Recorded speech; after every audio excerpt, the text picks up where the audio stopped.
نحمده ونصلي ونسلم على رسوله الكريم.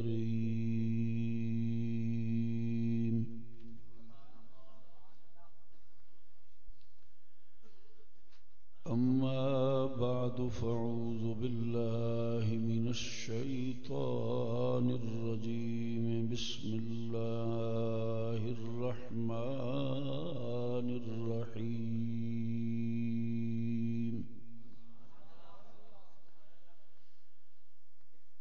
النبي أولى بالمؤمنين من أنفسهم.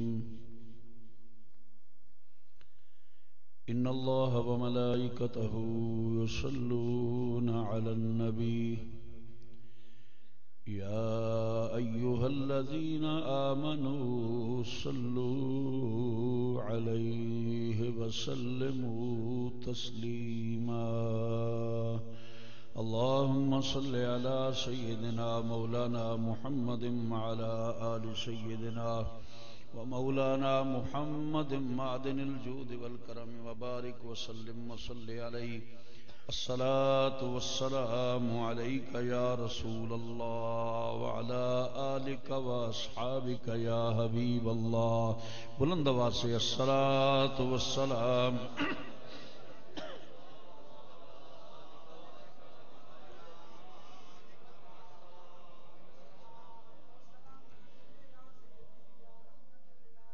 زینت بزم محبت جگر گوشہ مولا علی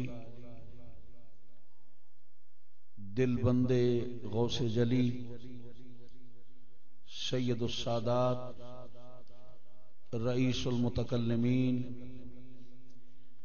سلطان العلماء والمشائخ حضور قبلہ پیر سید انوار الحسن شاہ صاحب کاشف گیلانی دامت برکاتہم العالیہ،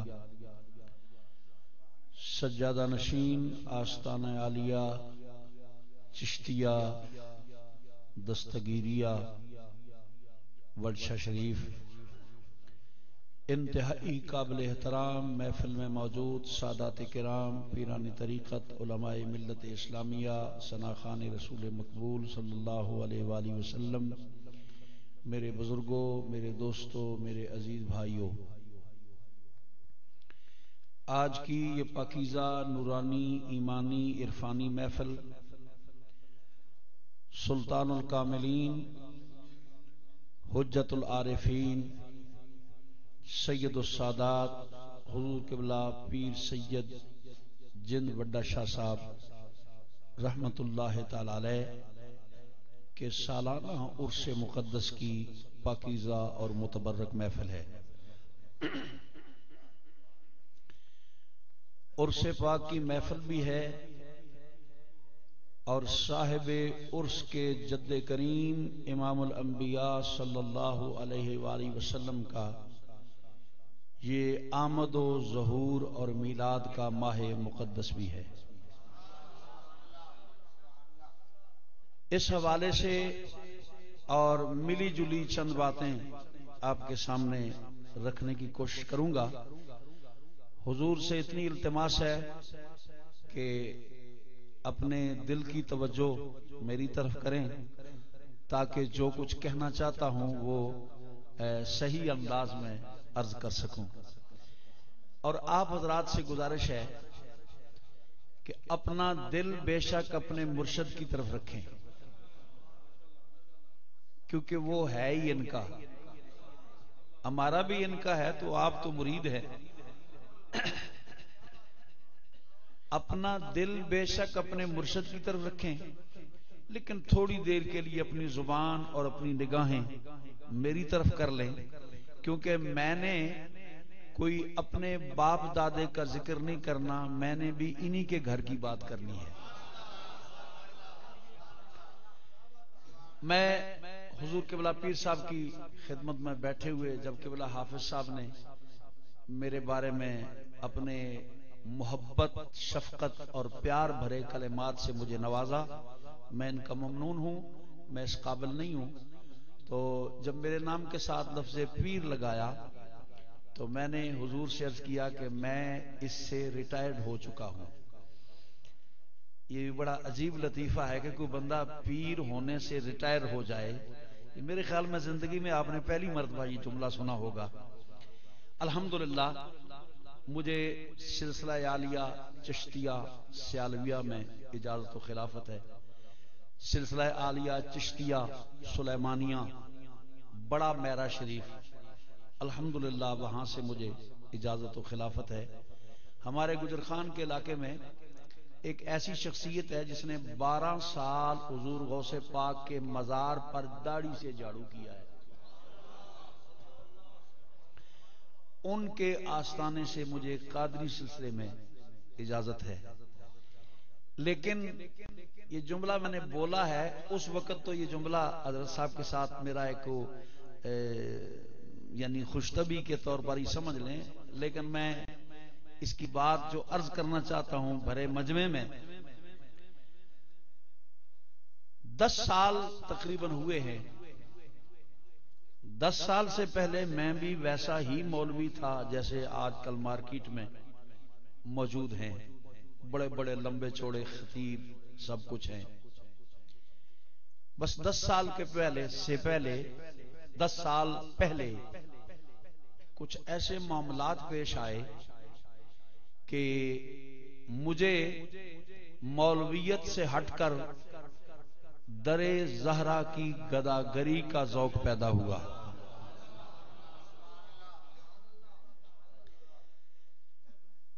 جب سے وہ نعمت ملی ہے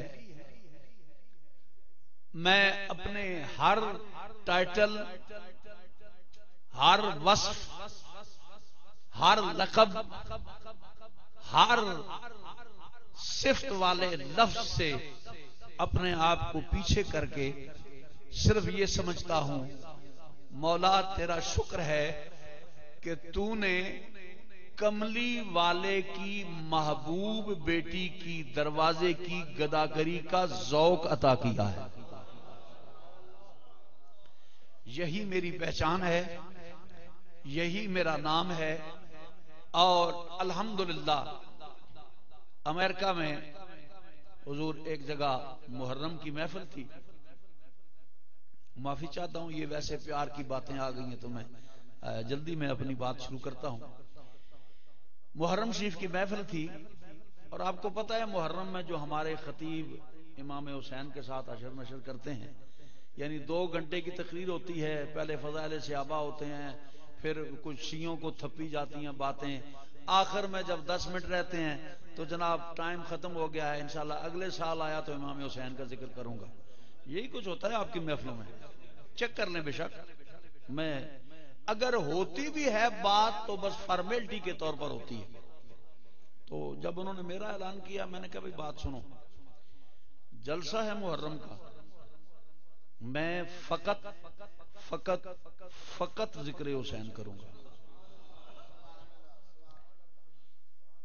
اب اس میری فعل کی وجہ سے آپ مجھے سنی سمجھیں آپ کی مرضی، شیعہ سمجھیں آپ کی مرضی، کچھ اور سمجھیں آپ کی مرضی، حتیٰ کہ آپ مسلمان سمجھیں آپ کی مرضی، غیر مسلم سمجھیں آپ کی مرضی. آج میں نے صرف ذکر حسین کرنا ہے. اور اس موقع پر میں نے ایک ہندو شاعر ہے ماتھر نامی، اس کا ایک شعر پڑھا تھا، آپ کے ذوق کے لیے بھی عرض کرتا ہوں. وہ کہتا ہے فطرت میں میری غم ہے غم کرتا ہوں ماتھر، فطرت میں میری غم ہے غم کرتا ہوں ماتھر، ہندو ہوں مگر دشمن شبیر نہیں ہوں، ہندو ہوں مگر دشمن شبیر نہیں ہوں.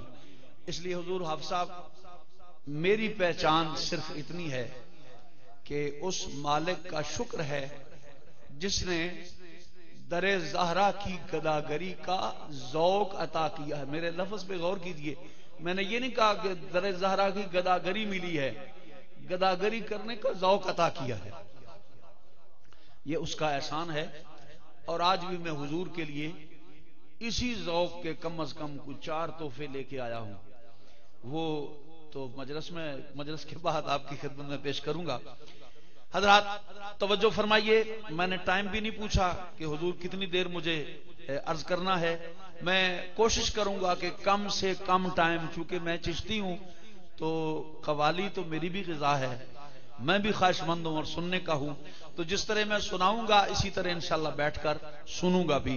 اللہ تعالیٰ اس موسم کو ٹھیک کر دے، اس لیے کہ اس کے پیاروں کی آل کا ذکر ہو رہا ہے. توجہ فرمائیے، میرا رب کہتا ہے النبی اولا بالمؤمنین، نبی قریب ہے مومنوں کے، نبی قریب ہے مومنوں کے. اب سوچنے والی بات ہے کہ یہاں پر لفظ نبی استعمال ہوا ہے تو کون سا نبی مومنوں کے قریب ہے؟ نبی تو 1,24,000 انبیاء ہے. محبت کا ذرا مظاہرہ کریں. نبی تو 1,24,000 ہیں. آدم علیہ السلام بھی نبی ہیں، نوح علیہ السلام بھی نبی ہیں، موسیٰ علیہ السلام بھی نبی ہیں، یحییٰ علیہ السلام بھی نبی ہیں، یعقوب علیہ السلام بھی نبی ہیں، یوسف علیہ السلام بھی نبی ہیں. 1,24,000 نبی ہیں. اب کون سا نبی ہے؟ اس کے اوپر جو الف لام ہے اس نے بتایا اوے عام نبی مراد نہیں، اس سے کوئی خاص نبی مراد ہے.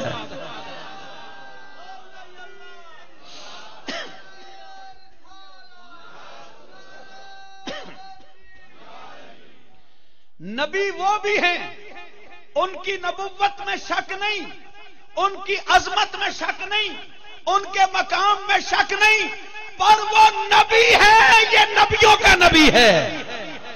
وہ رسول ہیں، یہ رسولوں کا رسول ہے. وہ پیغمبر ہیں، یہ پیغمبروں کا پیغمبر ہے. ارے یہ وہ ہے، وہ اس کے پیچھے کھڑا ہونا اپنے لیے فخر سمجھتے ہیں. حضرت موسیٰ علیہ السلام کی شان و عظمت سے تو کوئی بندہ سارے واقف ہیں نا. اللہ نے آپ کو کلیم اللہ بنایا ہے. کیا بنایا ہے؟ کلیم اللہ. کلیم اللہ جائیں طور پر، جا کے کہیں رب ارنی انظر الیک، مولا اپنا دیدار دے. رب کہے لن ترانی، تو دیکھ نہیں سکتا. یہ نہیں فرمایا میں دکھا نہیں سکتا یا میں دکھاتا نہیں، فرمایا لن ترانی، تو دیکھ نہیں سکتا، تو دیکھ نہیں سکتا. اے پالنے والے اگر کلیم اللہ دیکھ نہیں سکتا تو کون دیکھے گا؟ فرمایا یہ حصہ کلیم اللہ کا نہیں ہے، یہ حصہ حبیب اللہ کا ہے.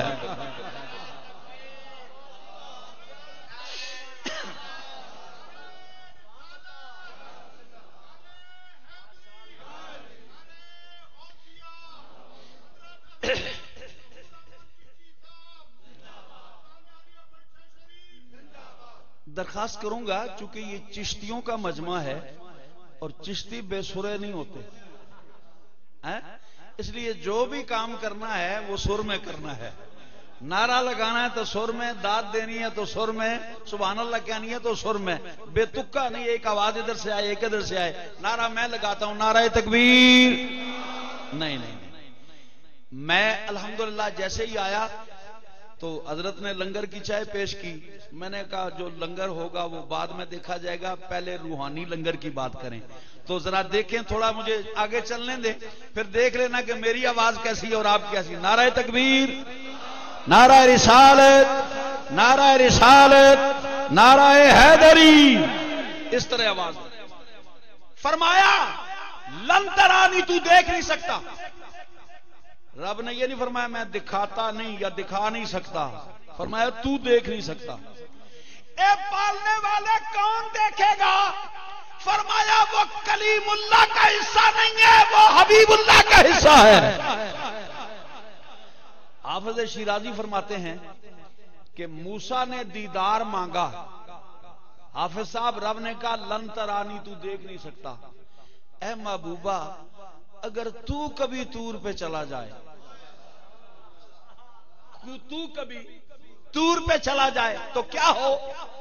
حافظ کہتے ہیں تو بدی جمال و خوبی سر تور گر خرامی تو بدی جمال و خوبی سر تور گر خرامی تو بدی جمال و خوبی سر تور گر خرامی ارنی بگو یدا کس ارنی بگو یدا کس کہ بگفت لن ترانی. اے محبوبہ اگر تو کبھی بن ٹھن کے چلا جائے نا تور پہ تو وہ خدا، توجہ کیجئے گا اب یہاں دو لفظ میں پنجابی کے بولوں گا، وہ خدا جس نے کلیم اللہ کو کہا تھا کہ تو دیکھ نہیں سکتا، اگر محبوبہ تو چلا جائے دور پر بن ٹھن کے خرامہ خرامہ تو رب کے سونے ذرا ٹھہر جا رج کے ویکھن دے.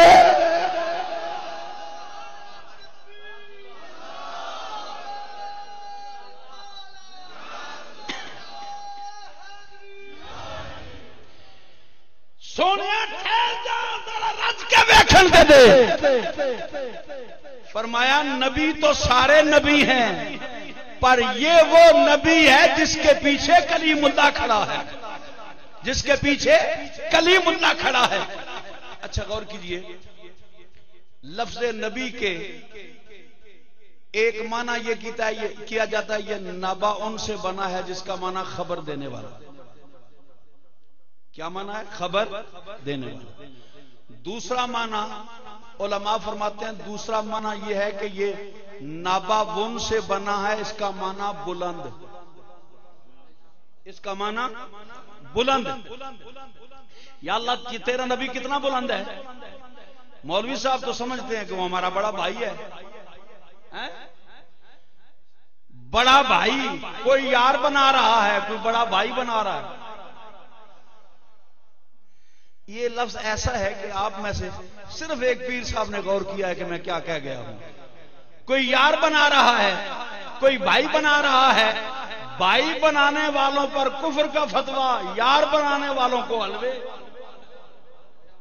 انصاف تو نہیں ہے سائیں. جرم اگر ایک کیٹیگری کا ہو تو سزا بھی تو ایک کیٹیگری کی ہونی چاہیے نا. جو بھائی کہہ رہا ہے نبی کا بھائی کوئی نہیں، جس کا بھائی کوئی نہیں اس کا یار کدھر سے آیا.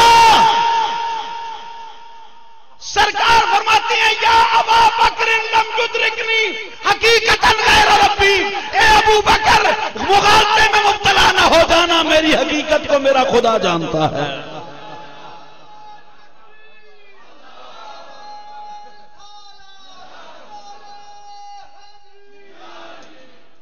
توجہ کیجیے بات، نبی کا معنی بلند.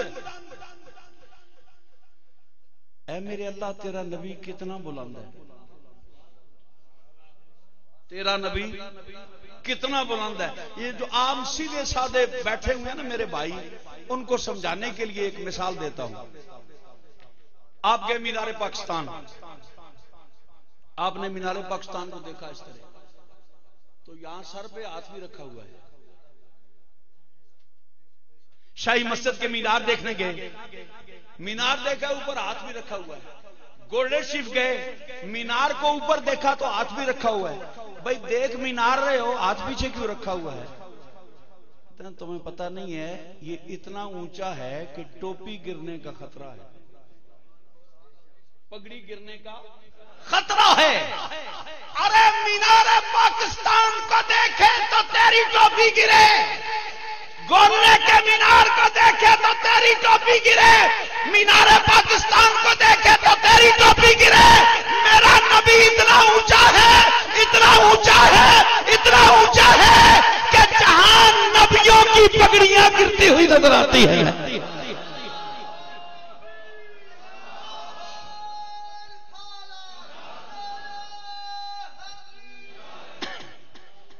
عارف جامی خدا اس عاشق کی قبر پہ اپنی کروڑہا رحمتیں نازل کرے. فرماتے ہیں آ میں تجھے بتاؤں کہ میرا نبی کتنا اونچا ہے.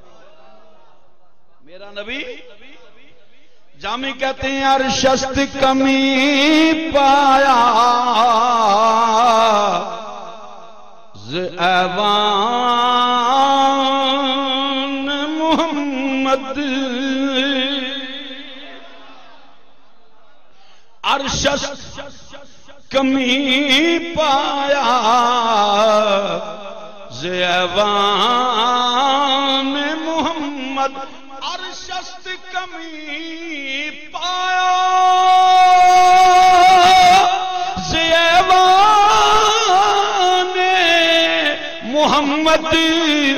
جبریل امی خادموں دربان محمد.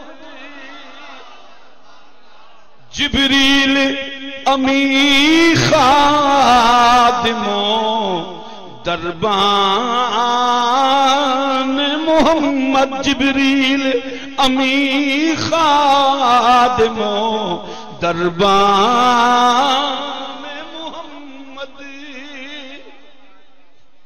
ترجمہ سنیے. جامی صاحب کہتے ہیں عرشست کمی پایا. عرش کیا ہے؟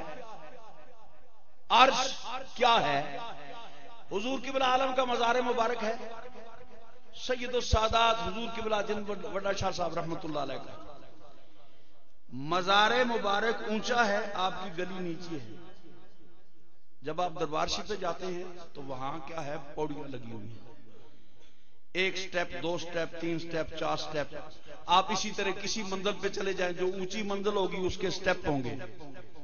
کسی کے 100 سٹیپ، کسی کے 200 سٹیپ، کسی کے 500 سٹیپ. کسی ٹاور پہ چلے جائیں تو لفٹ لگی ہوتی ہے. جامی کہتے ہیں آ میں تجھے بتاؤں میرے نبی کا مرتبہ کیا ہے. جامی کہتے ہیں میرے نبی کی شان یہ ہے، میرے نبی کا مرتبہ یہ ہے کہ عرش جس کو کہتے ہو جس پر سب کچھ لکھا ہوا ہے، وہ عرش جو زمین سے اونچا، پہلے آسمان سے اونچا، دوسرے سے اونچا، تیسرے سے اونچا، چوتھے، پانچویں، چھٹے، ساتویں، سدرۃ المنتہا سے اونچا، حجابات اکبر سے اونچا. وہ عرش جہاں پر ہر چیز کی انتہا ہو جاتی ہے، وہ عرش میرے نبی کی پہلی پوڑی کا نام ہے.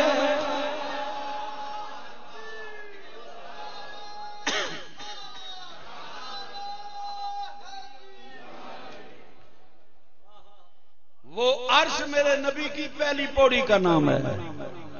اور میرا نبی وہ ہے جس کے پیچھے، جس کے سامنے جبریل ہاتھ باندھ کے کھڑا ہے. جبریل ہاتھ باندھ کے کھڑا ہے. یہ وہی جبریل ہے جو معراج کی رات سرکار کے قدموں کے سامنے کھڑا ہے اور سوچ رہا ہے جگاؤں کیسے، بیدار کیسے کروں. اعظم صاحب نے بڑا پیارا نقشہ کھینچا ہے. فرماتے ہیں کہ جبرائیل نے آن جگایا اور جدوں سو گیا کل زمانہ، بن ٹھن کے محبوب خدا دا ہویا عرشاں ول روانہ.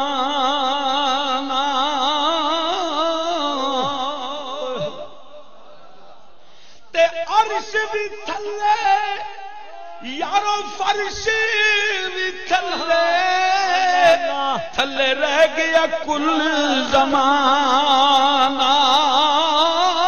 اوے آدم دید دی خاطر صدیا، آدم دید دی خاطر صدیا، وچ بن گیا سیر بہانہ.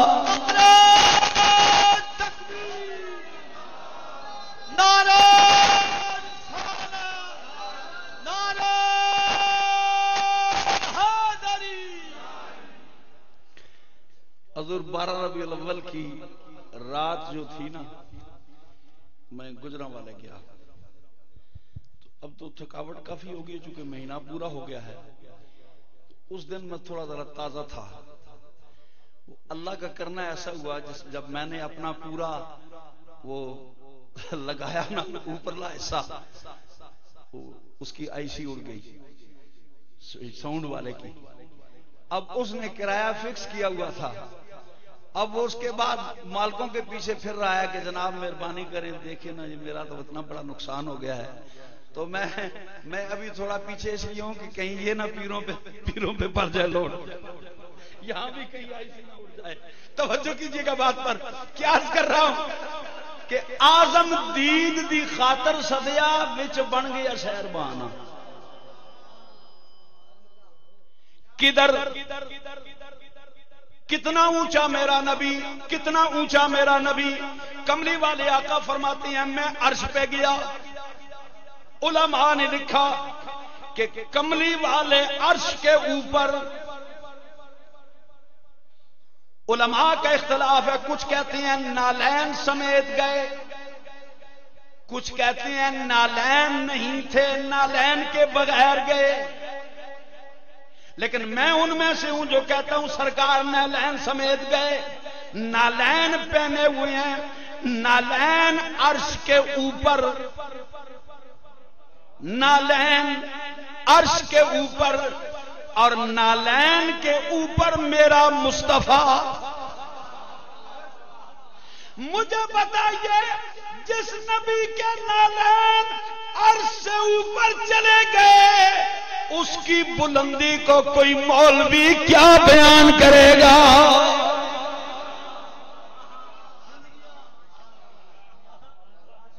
اب میں اپنے ذوق گداگری کی بات کرنے لگا ہوں. سارے الرٹ ہو کے جاگ کے سنیے گا بات. نالین بنے ہوئے چمڑے کے، پتہ نہیں کس نے بنائے ہیں، پتہ نہیں کہاں سے آئے ہیں. بس وہ باہر سے آئے اور ان کو شان یہ ملی کہ کملی والے نے صرف پہن لی. بڑی توجہ کیجیے گا. کملی والے نے صرف پہن لی. پہننے کے بعد اس نسبت سے اس نالین، اس چمڑے کو یہ شرف ملا کہ وہ عرش کے اوپر ہے. عرش کے اوپر ہے پر کملی والے کے قدموں کے نیچے ہے.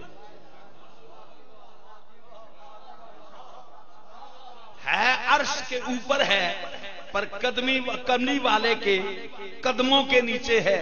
اب اگلی بات اس سے بھی ذوق والی ہے. عرش کے اوپر ہے پر کملی والے کے قدموں کے نیچے ہے. اور جو چمڑے کا نالین میرے مصطفیٰ کے قدم میں آ جائے وہ چمڑا ہو کر عرش کے اوپر ہوتا ہے، مصطفیٰ کے نیچے ہوتا ہے. جو حسن اور حسین پہلے ہی مصطفیٰ کے کندھوں پہ بیٹھے ہوئے ہیں.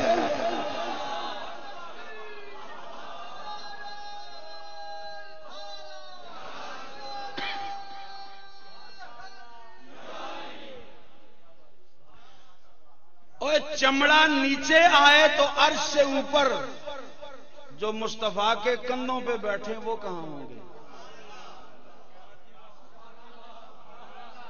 جو مصطفیٰ کے کندھوں پہ بیٹھے وہ کہاں ہوں گے؟ اچھا حضور، ہمارے علماء کرام جتنے بھی اہل سنت والجماعت ہیں ان کا یہ عقیدہ ہے، لکھا بھی گیا ہے، پڑھا بھی گیا ہے، پڑھایا بھی گیا ہے. لیکن میں جو بات عرض کرنے لگا ہوں، حضرت سیدنا ابو بکر صدیق رضی اللہ تعالیٰ عنہ کو علماء کہتے ہیں کہ وہ تمام صحابہ سے افضل ہے. تمام صحابہ سے افضل ہے. ان کو اس افضلیت کی وجہ کیا بیان کرتے ہو؟ انہوں نے صرف غار والی رات ایک مرتبہ کملی والے کو اٹھایا ہے. کملی والے کو اٹھایا ہے. اگر آپ اپنے پیر کو اٹھائیں تو ان کے لیے مقام ناز نہیں، آپ کے لیے مقام نیاز ہے. کیونکہ یہ اب بھی پیر ہیں، آپ اٹھائیں گے تب بھی پیر ہی ہوں گے. آپ کے اٹھانے سے ان کی پیری میں اضافہ نہیں ہوگا. وہ اور پیر ہیں جو مریدوں کے سروں پہ اڑتے ہیں، یہ تو غوث پاک کی نگاہ سے اڑنے والے ہیں۔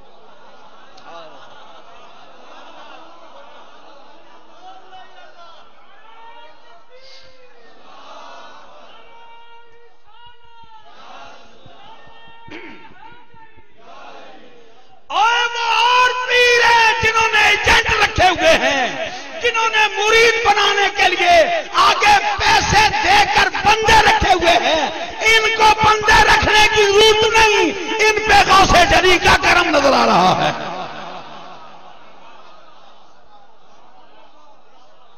ان کو ضرورت نہیں ہے، ان کو ضرورت ہے جنہوں نے طریقت کیمپین چلانی ہے، الیکشن کیمپین ہوتی ہے حضور، آج کل طریقت کیمپین ہے۔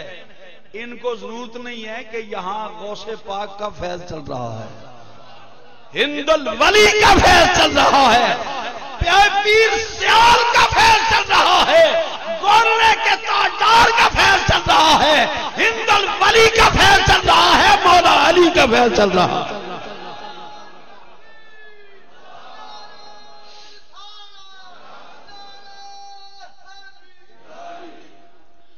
اچھا غور کیجئے، جناب سیدنا ابو بکر صدیق نے ایک مرتبہ حضور کو اٹھایا، یہ ان کا مقام نیاز ہے کیونکہ وہ مرید ہیں، اپنے مرشد کو اٹھا رہے ہیں۔ جب انہوں نے سرکار کو نہیں اٹھایا تھا تو بھی سرکار تو سرکار ہی تھے، سرکار کو اٹھانے سے سرکار کی شان میں اضافہ نہیں ہوا، ابو بکر صدیق کی شان میں اضافہ ہوا، تاجدار صداقت کی شان میں اضافہ ہوا۔ اب ذرا جاگ کے اگلا جملہ سنیے گا، اگر تاجدار صداقت حضرت سیدنا ابو بکر صدیق ایک مرتبہ کملی والے کو مقام نیاز پر اٹھائیں تو پوری امت کے سردار بن جائیں، اور جن کو 6 سال میرے نبی نے اٹھایا ہے وہ کہاں پہنچے ہوں گے؟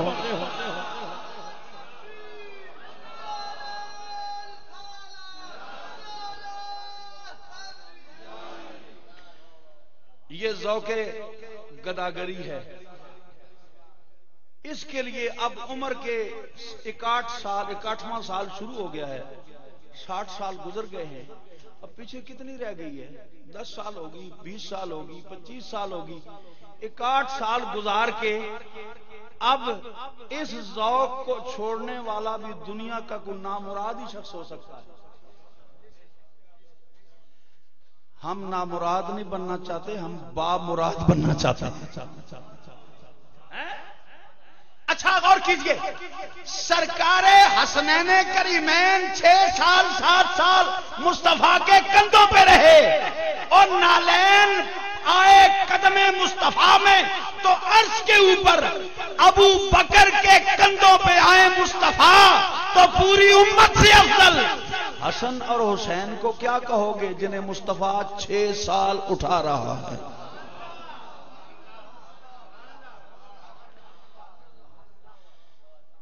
اگر حسن حسین کو یہ مقام ملا ہے تو جز جو ہے وہ کل سے جدا نہیں ہوتا، شاخ اصل سے جدا نہیں ہوتی، شاخ تنے سے جدا نہیں ہوتی، تنا شاخ کے ساتھ ہوتا ہے، شاخ تنے کے ساتھ ہوتی ہے، جز کل کے ساتھ ہوتا ہے، کل جز کے ساتھ ہوتی ہے۔ اگر اصل جو ہے وہ اس درجے پہ ہے کہ مدینے والا ان کو کندھوں پہ اٹھا رہا ہے، حضرت جن وٹا شاہ کسی غیر کا نام نہیں ہے، جزو حسن و حسین کا نام ہے۔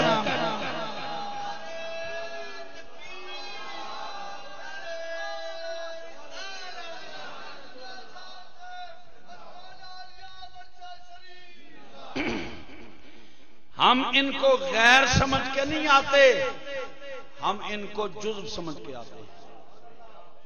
اور میں ٹلے والی بات نہیں کر رہا، ان قدموں کا صدقہ میں نے کہا نا، میں ذوق گداگری ملا ہے۔ مفتی محمد شفیع کی کتاب میرے پاس موجود ہے، کراچی والے جو ہے، وہ کہتے ہیں سرکار نے فرمایا کہ فاطمہ میرے جگر کا ٹکڑا ہے، فاطمہ میرے جگر کا ٹکڑا ہے۔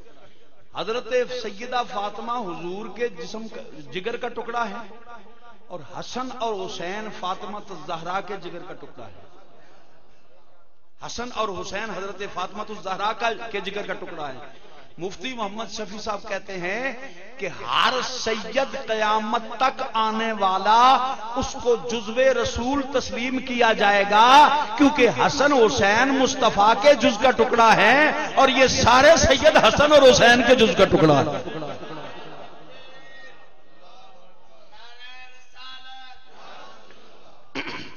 بات دور نکل گئی. نبی بلند ہے. اچھا، غور کرنے والی بات ہے، اللہ کہتا ہے نبی بلند ہے. نبی بلند ہے اور تمہارے قریب بھی ہے. جو بلند ہوتا ہے وہ قریب تو نہیں ہوتا. مثال کے طور میں اب حضور کے پاس بیٹھا ہوا تھا، اب میں نے چونکہ آپ کے جد کریم کا ذکر کرنا ہے تو انہوں نے اپنے نانے کی سنت پہ عمل کرتے ہوئے حسان بن ثابت کا غلام سمجھ کے مجھے اوپر بٹھایا ہے. اے بعض پیر صاحبان ہوتے ہیں نا، وہ تقریر کے لیے کرسی نہیں دیتے، کیونکہ پیروں کی بے ادبی ہوتی ہے جب مولوی صاحب کرسی پہ بیٹھ جائیں. ان کو پتا ہے کہ اس نے کرسی پہ بیٹھ کر زرداری کا ذکر نہیں کرنا، میرے نانے کا ذکر کرنا ہے، میرے بابے کا ذکر کرنا ہے، میری اماں پاک کا ذکر کرنا ہے. اور میں حضور بات کرنی نہیں چاہیے، لیکن چونکہ دیکھی کسی نے ہے، اگر میں نے دیکھا ہوتا تو پھر ہوتا یار یہ اپنی بڑائی بیان کر رہا ہے یا اپنی کوئی بزرگی بیان کر رہا ہے. میرا ماموزاد بھائی ہے، ہمارا شاگرد بھی ہے، حفظ بھی یہی کیا ہے، کتابیں بھی ہمارے پاس پڑھی ہیں. میری والدہ سے وفات ہوئی تو 1 سال کے بعد وہ کہتا ہے میں نے دیکھا کہ پھوپھی جی بیٹھی ہوئی ہیں اور آپ ان کے ساتھ بیٹھے ہوئے ہیں، اور سامنے حضور سیدی شاہ عبدالحق گیلانی تشریف فرما ہے. خواب میں اپنا خواب نہیں بیان کر رہا، میں دوسرے مسلمان بھائی کا خواب بیان کر رہا ہوں. سامنے حضور شاہ عبدالحق صاحب بیٹھے ہوئے ہیں اور اس کے ساتھ سید عبدالقادر شاہ صاحب گیلانی جو میرے استاد ہیں وہ بیٹھے ہوئے ہیں. اور پھوپھی جی نے یعنی میری والدہ صاحبہ نے ایک کتاب ہے الزہراء امام مناوی کی، جو میں آپ کے لیے آج لے کے آیا ہوں. پھوپھی جی نے وہ کتاب اٹھائی ہوئی ہے اور اس پر اس طرح ہاتھ مارے، اس طرح اس پر ہاتھ مار رہی ہیں پیار سے. اور وہ کہتا ہے میں نے پوچھا پھوپھی جی کیا بات ہے، بڑے خوش ہیں؟ خوش کیوں نہ ہوں، اللہ نے مجھے بخش دیا ہے، خوش کیوں نہ ہوں، اللہ نے مجھ پہ کرم کیا ہے. اچھا اللہ نے کرم کیا ہے، یہ کہتا ہے میں نے پوچھا اللہ نے کرم کیا کیسے کیا ہے؟ فرمایا یہ میرے بیٹے کی دعاؤں کی برکت ہے. وہ کہتا جی کیسی دعا، اس نے کیسی دعا کی ہے؟ فرماتی ہیں کہ میرا بیٹا جو ہر وقت دنیا میں علی علی کرتا رہتا ہے تو کیا میرا خدا اس کی برکت سے بخشے گا نہیں مجھے؟ یہ ذوق گداگری، یہ ذوق گداگری. اور نوٹ کر لیجئے الحمدللہ ثم الحمدللہ، ہم یہ ذوق گداگری صحابہ کرام کو چھوڑ کر نہیں کر رہے بلکہ ان کی دعاؤں کی برکت سے کر رہے ہیں. النبی اولا، جو اونچا ہوتا ہے وہ قریب نہیں ہوتا، جو قریب ہوتا ہے وہ اونچا نہیں ہوتا. اللہ کہتا ہے یہ میرا نبی جتنا اونچا ہے نا اتنا تمہارے قریب بھی ہے، جتنا اونچا ہے اتنا تمہارے قریب بھی ہے. اٹھائیے تفسیریں، فرماتے ہیں کہ کتنا قریب ہے؟ فرمایا النبی اولا بالمؤمنین وَهُوَ أَبُو لَهُمْ، جس طرح باپ تمہارے قریب ہے اسی طرح مدینے والا بھی تمہارے قریب ہے.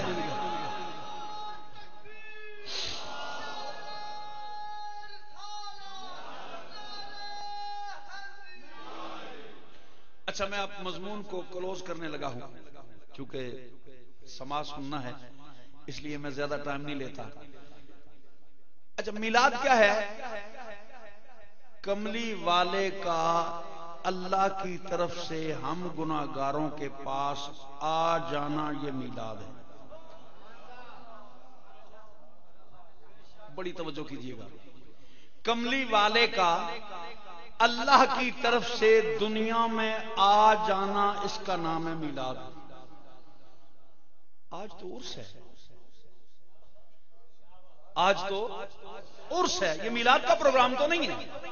نوٹ کیجئے، کملی والا جب اللہ کی طرف سے ساری مخلوق کے لیے آیا تو میلاد ہو گیا، اور جب حضرت جن وٹا شاہ کی اپنے جدے کریم سے قبر میں ملاقات ہوئی تو عرس ہو گیا۔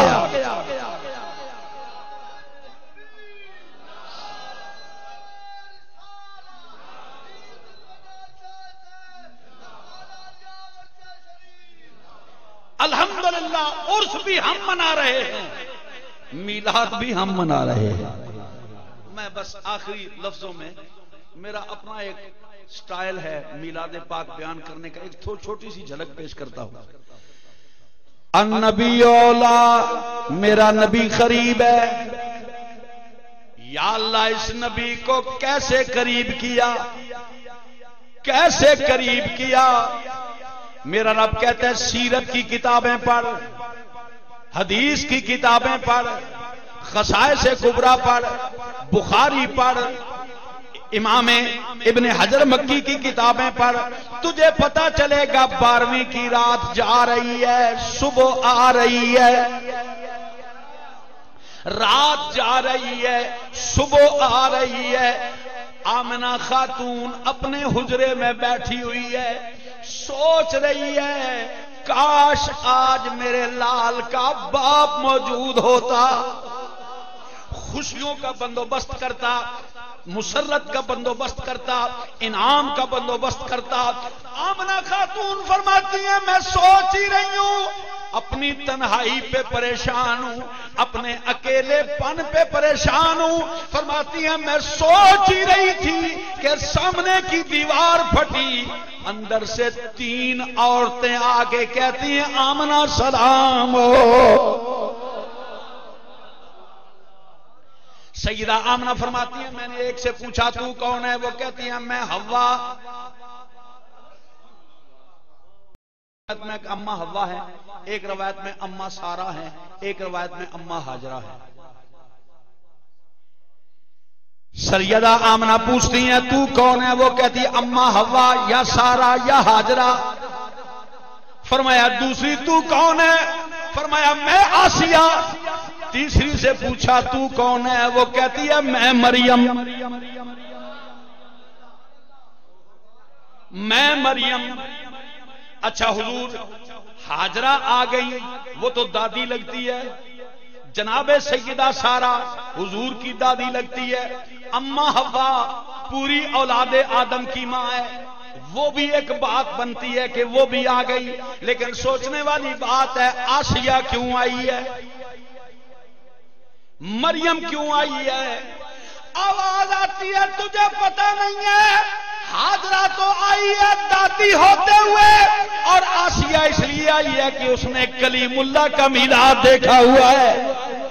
مریم اس لیے آئی ہے کہ اس نے روح اللہ کا میلاد دیکھا ہوا ہے۔ رب نے فرمایا آسیہ جا، تو نے کلیم اللہ کا میلاد دیکھا ہے، مریم نے روح اللہ کا میلاد دیکھا ہے، آج دیکھو حبیب اللہ کا میلاد کیسا ہے۔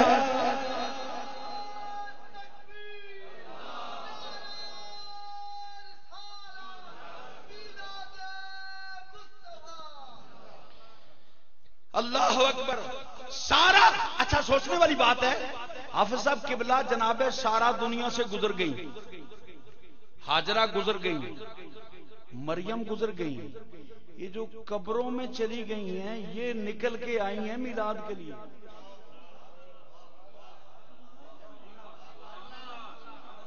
یہ نکل کے آئی ہیں میلاد کے لیے، اور قبروں والے نکل کے آ رہے ہیں میلاد کے لیے، تو جو زندہ ہے تجھے کیا ہو گیا ہے؟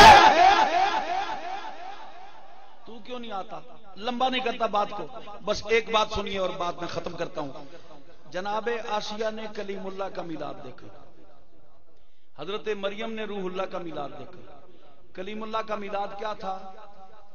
ماں بچھڑ گئی، بہن بچھڑ گئی، گھر بچھڑ گیا، 2500 2000 بچے قتل ہوئے، کیونکہ فرعون میلاد کا بڑا سخت مخالف تھا. اس نے کہا نبی کا میلاد نہیں ہونے دینا. رب نے کہا غم نہ کر، اگر تیرے گھر ہی وہ نبی نہ لاؤں تو مجھے بھی خدا نہ کہنا. بس یہ ایک جملہ حضور شاہ جی کی نظر کر رہا ہوں اور بات کو ختم کر رہا ہوں. حضرت موسیٰ کلیم اللہ پیدا ہوئے اپنی ماں کے گھر. پیدا ہونے کے بعد صندوق میں چلتے چلتے چلتے چلتے فرعون کے گھر. رب نے فرمایا تو میلاد کا منکر ہے، میں تیرے گھر میلاد والا لاؤں گا اور ادھر ہی رہے گا، وہ ادھر ہی رہے گا.